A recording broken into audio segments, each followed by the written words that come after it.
Robert Reed hated the Brady Bunch, but he had a soft spot for his TV wife, Florence Henderson. Years after the show went off the air, he called her out of the blue, and what he told her shocked her to her core. A generation of people grew up on the sitcom The Brady Bunch, and future generations grew up on its reruns. At the center of the show was patriarch Mike Brady, played by Robert Reed. The Brady dad was a little cooler than most dads, carrying around his tube full of architectural drawings. But there was something that audiences didn't know about the TV dad, an explosive secret that he would carry to his grave. Robert Reed had a pretty sweet childhood. His parents were high school sweethearts who got married at the tender age of 18. Reed came along on October 19, 1932. The three of them lived together in Highland Park, Illinois, a suburb of Chicago. Dad worked for the government, and Mom was a homemaker. It was a typical suburban childhood, and it was about to get turned upside down. When Reed was still young, his daily routine in Highland Park was completely upended by his family. Suddenly, the Reed family moving all over the country and had trouble finding a place to settle down. They first tried Texas and then Oklahoma. In Muskogee, Reed's father got a job on a turkey farm, and Reed started getting involved with a 4-H club. Sure, Reed thought that working with cattle was pretty cool, but his true heart belonged to something else. After performing on stage in high school productions, Reed just wanted more. He started studying drama at Northwestern University in Illinois, where he met Alvina Krause, who was one of the directors at the university. Krause had a reputation as a maker of stars. Krause must have lit a fire under Reed, because after Northwestern, he took a big leap. While Reed spent only one term at the Royal Academy of Performing Arts in London, it was enough. He came back to the States and dove into professional theater. He joined a group called the Shakespeareites and nabbed lead performances in their off-Broadway productions of Romeo and Juliet and A Midsummer's Night Dream. And speaking of dreams, Reed had a massive one. He was dying to go to Hollywood. Despite the fact that he tirelessly pursued his passion for the performing arts, Robert Reed still made time for a wild love life. In 1954, he married Marilyn Rosenberger, who he had met at Northwestern University. The couple had a daughter in 1956, but their wedded bliss was short-lived. 3 years later, they got a divorce. At the time, no one said much about the reason for the divorce, but it became crystal clear much later. Reed's first job in Hollywood was on the sitcom Father Knows Best. This was a wholesomer than wholesome show that in some ways was a precursor to Reed's most famous TV role. After his spot on Father Knows Best, he had guest appearances on sci-fi series Men into Space and Western series Lawman. All this TV work was great, but what most actors wanted was a big break in film, and Reed was getting tired of waiting. In 1959, Reed started work on the horror film Bloodlust. Unfortunately, he was in for an unpleasant surprise. This was a B-movie whose plot was given away in the poster slogan, "He hunted humans." It wasn't an illustrious beginning to Reed's big screen career, and critics called him and his fellow actors one-dimensional. After this embarrassing failure, Reed focused himself firmly on television. Following the failed Bloodlust, Robert Reed nabbed his first starring role on a TV series. This was The Defenders, which, considering when it was made, hit on some pretty serious topics. The story followed father-son defense attorneys, and episodes dealt with stuff like civil rights, atheism, and even abortion. The man playing Reed's father, E.G. Marshall, won 2 Emmys for his performance. Marshall was a founding member of the Actors Studio. Reed, seeing his co-star with his awards, soon signed up. While Reed was still doing The Defenders, he got a chance to do something completely different. This was a romantic comedy, and it was on Broadway. Neil Simon's Barefoot in the Park had not yet been made into a movie. It was live on stage, and the lead actor, Robert Redford, was stepping down. Reed got a call to replace him, and it was the first step in a life-changing experience. When Paramount Pictures was ready to make Barefoot in the Park into a movie, I'm sure Reed thought he had a chance at it. After all, he had done the role on Broadway. He was in for a serious disappointment. Sadly for Reed, the studio went with big star Robert Redford to do the film version. There was, however, still some hope. You see, there was going to also be a TV version of the same play. Now Reed had to be absolutely certain to get the role. He played it on Broadway, and he was already a recognizable small-screen star. Well, things didn't really work out that way. Yes, ABC had decided to do a TV series based on Barefoot in the Park, and yes, Reed seemed like the guy to bring the role to the small screen. There was one issue, however: the color of Reed's skin. ABC wanted to try something new. They wanted a sitcom featuring a mostly African-American cast, and this was going to be it. It was a bold move that sadly lasted only a few months. Reed had missed out on a TV sitcom, but there was another one waiting for him that would change his life forever. ABC felt a little bad about leaving Reed out of the TV version of Barefoot in the Park, so they had another offer for him. To be honest, he was actually their second choice. This was for a new sitcom about a blended family. A widow with 3 kids marries a widower who also had 3 kids. ABC, however, had already decided on Gene Hackman. Hackman, who we know is one of the biggest names in Hollywood, lost out to Reed, all for a surprising reason. Sherwood Schwartz was the creator of the Brady Bunch and wanted Gene Hackman to play the father in the series. Hackman, who would go on to have a huge career in films, even winning 2 Academy Awards for his acting, was then unknown to audiences. Robert Reed had a face that TV audiences recognized, so he got the part. Reed may have had the face, but there was something else wrong with him: his head. Film star Jeffrey Hunter wanted the role of Mike Brady, but the studio thought that Hunter was too handsome for the role of a suburban dad. Reed apparently wasn't too handsome, but something else was holding Schwartz back from hiring him. Apparently his head was too small. Once Schwartz got past Reed's small head, he then had another job: convincing Reed to take the part. He did it with a little white lie. Robert Reed had trained as a Shakespearean actor and had performed on the very serious legal drama, The Defenders. For this reason, ABC told Reed that this new show would be a boundary-pushing program about the modern family in America. Okay, but that doesn't sound at all like the Brady Bunch I grew up watching. Clearly the studio wanted Reed, but they knew he would have issues with such a lightweight show. So, what happens when you trick your main actor into accepting a role? It quickly becomes a nightmare. Robert Reed eventually agreed to star as Mike Brady. So, what was the Shakespearean actor going to make of this very silly sitcom where his co-stars were 6 children? Well, trouble started very quickly. The basic program was this: Reed thought that the show was beneath him. Instead of quitting, however, he decided to make life difficult for all those involved. Reed had countless opinions about the scripts for the Brady Bunch, and he made them known on a constant basis. According to Reed, if he hadn't demanded the changes to the script, the Brady Bunch would have been a very different show. It would have been more like Schwartz's previous show, Gilligan's Island, which was mostly gags and physical comedy. Sure, maybe some of Reed's suggestions made the show better, but other ones made him look just plain bonkers. One thing that Reed did while making the Brady Bunch was nitpick about the script, and sometimes he took it too far. In one episode, when the family was making strawberry jam, Reed had a line that referenced the lovely smell of the strawberries. Reed had done his research and found out that strawberries actually had no smell when they were cooking. He went to creator Schwartz and told him he would not say the line.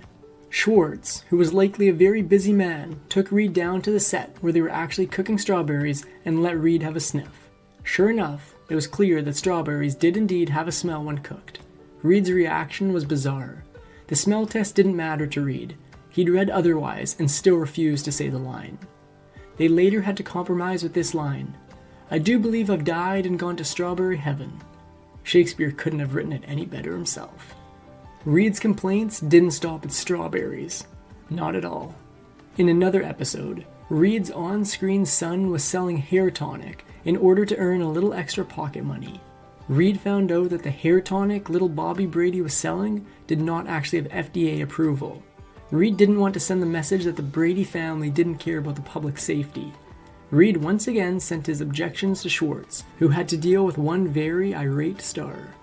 On top of his insistence that he help the scriptwriters, Reed also had a problem with the props department. One episode had Alice the housekeeper spilling ink on her uniform. To protect the uniform, the props department used fake ink, and Reed found out. The aftermath was chilling. Reed's outrage was too huge for a simple verbal attack, so he sat down and wrote an irate memo, of multiple pages to the show's executives. In it, he said that the ink stain was unfunny and that even a laugh machine would balk at it. In yet another episode, Reed's character had to slip on a broken egg that had fallen on the floor. Reed thought that slipping on an egg was far-fetched, and he complained. I guess in all his Shakespearean training, characters slipped on things like their enemy's blood, and not on eggs. Well, the Brady Bunch set was a little short on bloodshed. Reed seemed intent on making a big deal out of every little thing. There were, however, more than just script complaints. In season 5, the Bradys go to a theme park and one scene had the kids on a roller coaster.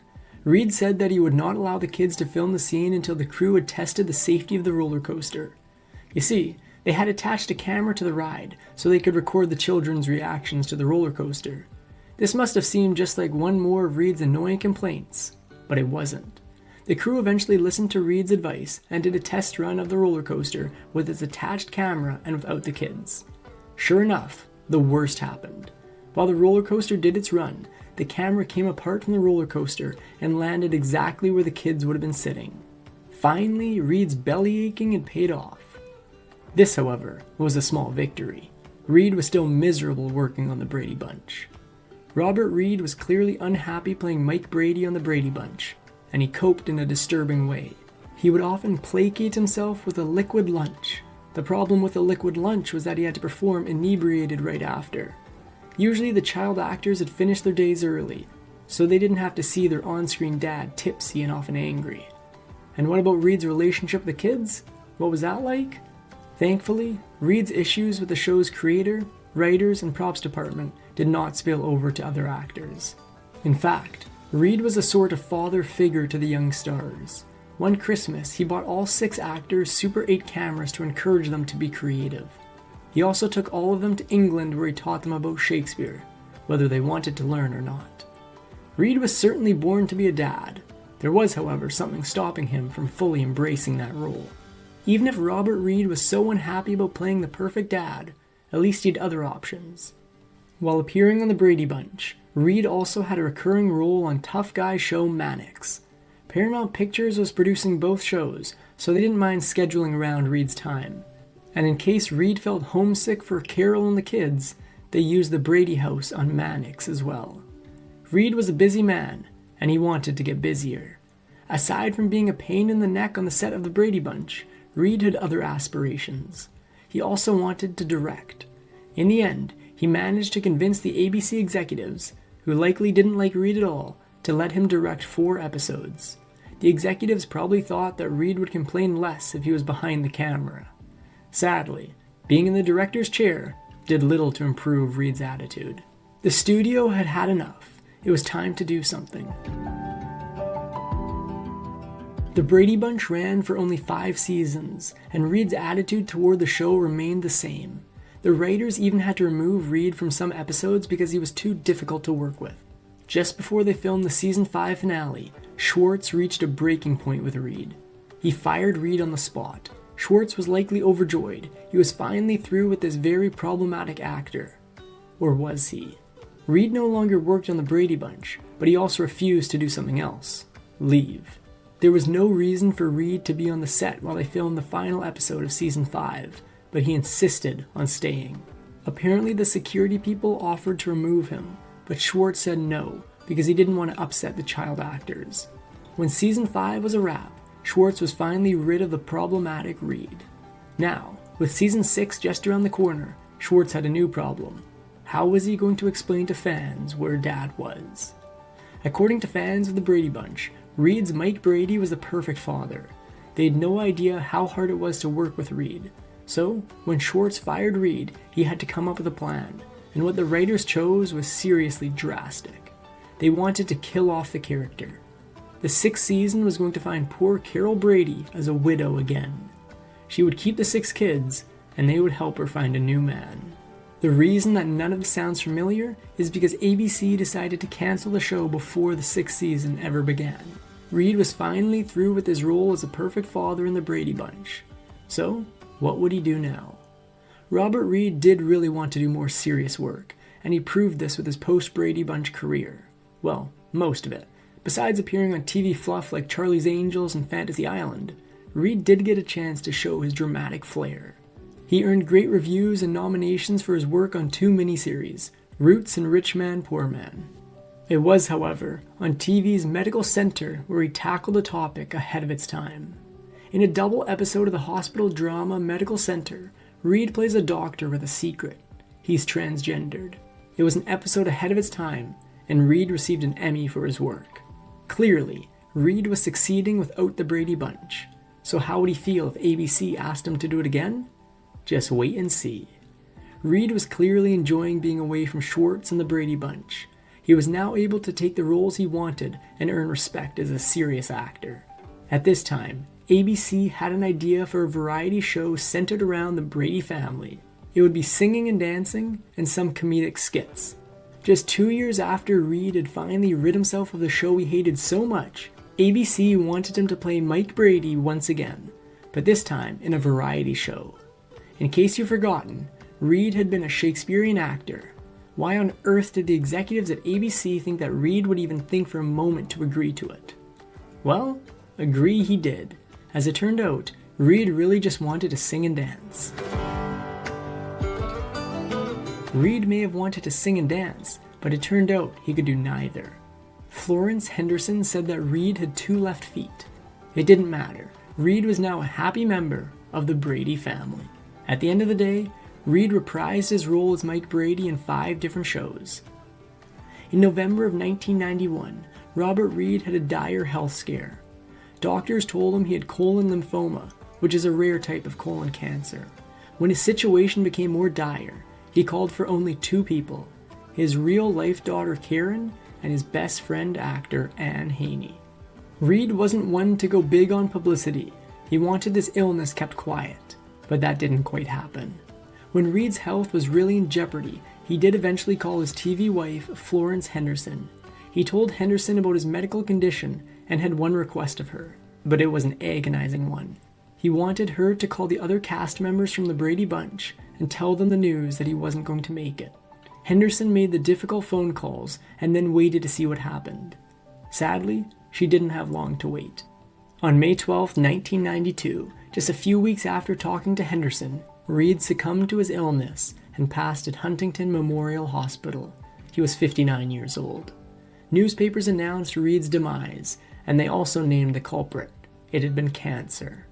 A little later, the details of Reed's medical certificate became public. A generation of Brady Bunch fans were in for the shock of their lives. When the public had a chance to see doctors' comments on Robert Reed's medical reports, it was a shock. It turned out that at the time of his passing, Reed had been HIV positive. The public couldn't believe the news. Fans were confused as this disease was commonly associated with homosexual men at the time. How could the squarest dad on television be HIV positive? It was about time that Reed's real life came out, and it took a Brady messenger to deliver the news.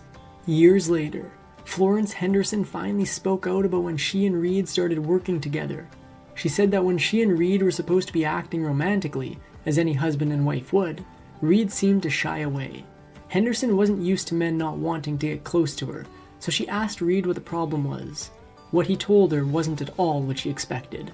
Reed revealed a secret he'd kept hidden for years. He was gay. This was the 1970s, and virtually no actor was out of the closet. Long after Reed's passing, Henderson shared her thoughts on her TV husband. She said that she knew Reed was a very unhappy man, and thought that maybe it was due to having to live a double life. She also thought that if Reed had come out, the American public would not have bought Reed's character as a perfect dad. It would have been the end of the Brady Bunch. While filming the Brady Bunch, Reed became friends with Barry Williams, who played his eldest son, Greg Brady. Of course, there was a huge age difference, but the two became quite close. Williams later said that the topic of Reed's orientation never came up in their private chats.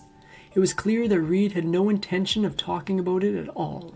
He kept his secret for his entire adult life. While Robert Reed may not have been able to come out as a gay man back in the day, he did support the rights of LGBT people. It turned out that he helped the kids on the Brady Bunch have more open-minded views about the LGBT issues. This was the 1970s, and many people refused to even talk about these topics. In his own quiet way, Reed pushed the movement forward. For exclusive perks like early access to new videos, priority replies to your comments, and to have your say on future content, consider becoming a Factinate member. On top of that, your support helps keep the channel going. Click the link in the description for more details. If you enjoyed this Factinate video, give it a thumbs up and subscribe for more incredible stories. Want to say in who we cover next? Join our membership program through the link in the description for exclusive perks. Your support means everything to us. Thanks for watching, and we'll see you in the next one.